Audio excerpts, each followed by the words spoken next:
Hi guys, the review of Bollywood lady oriented movie స్త్రీ 2 cinema అయితే ఎలా ఉంది ఏంటనేది రివ్యూలోకి మాట్లాడుకుందాం. రివ్యూలోకి వెళ్ళే ముందు నాదొక స్మార్ట్ స్టూడెంట్ లైక్ చేయండి, సబ్స్క్రైబ్ చేసుకుని వాళ్ళ ఛానల్ సబ్స్క్రైబ్ చేసుకోండి.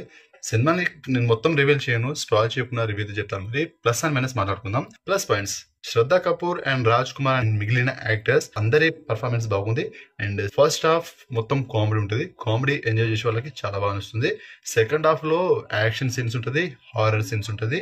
సో వీటికి తగ్గట్టుగా బీజిఎం ఉంటుంది, బ్యాక్గ్రౌండ్ మ్యూజిక్ మామూలు ఉండదు. హారర్ సీన్స్ లో అయితే తోప్ మ్యూజిక్ అసలు. అండ్ సాంగ్స్ బాగున్నాయి. అండ్ పార్ట్ 3 కోసం ఒక ట్విస్ట్ అయితే ఉంటుంది, అదొకటి బాగుంటది. ఇంకా మేనేజేషన్ వస్తే ఫస్ట్ హాఫ్ మొత్తం కామెడీతో నింపేశారు. సో కామెడీ ఇష్టపడే వాళ్ళకి కామెడీని ఎంజాయ్ చేస్తారు. సో వాళ్ళకి ఇది ప్లస్ పాయింటే. కానీ మెయిన్ ప్లాట్ లోకి వెళ్ళడానికి కొంచెం టైం తీసుకున్నారు, కానీ కామెడీతో మేనేజ్ చేశారు. సెకండ్ హాఫ్ లోనే అసలైన కథ మొదలవుతుంది. అండ్ యాక్షన్ సీన్స్ ఉంటుంది, హారర్ ఎలిమెంట్స్ ఉంటుంది. సో ఇలా ఉంటది. మరి స్త్రీ ఫస్ట్ పార్ట్ లో మొత్తం హారర్ ఎలిమెంట్స్ ఉంటుంది. సో అది ఒక లెవెల్ ఉంటుంది.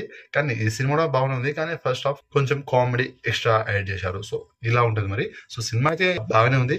సో సినిమాకి నా రేటింగ్ వచ్చేసి 3.5 stars out of 5 stars. So worth watch ఇది. సో సినిమా అయితే చూడండి. మరి సినిమా తెలుగు డబ్బింగ్ వర్షన్ లో అయితే లేదు, హిందీలోనే ఉంది. హిందీ వచ్చే వాళ్ళకి సినిమా అయితే ఖచ్చితంగా చూడండి, వాళ్ళకి మాత్రం అర్థమవుతుంది. సో ఇది మరి నా రివ్యూ కనుక నచ్చినట్లయితే వీడియోని లైక్ చేయండి, షేర్ చేయండి అండ్ సబ్స్క్రైబ్ చేసుకోండి.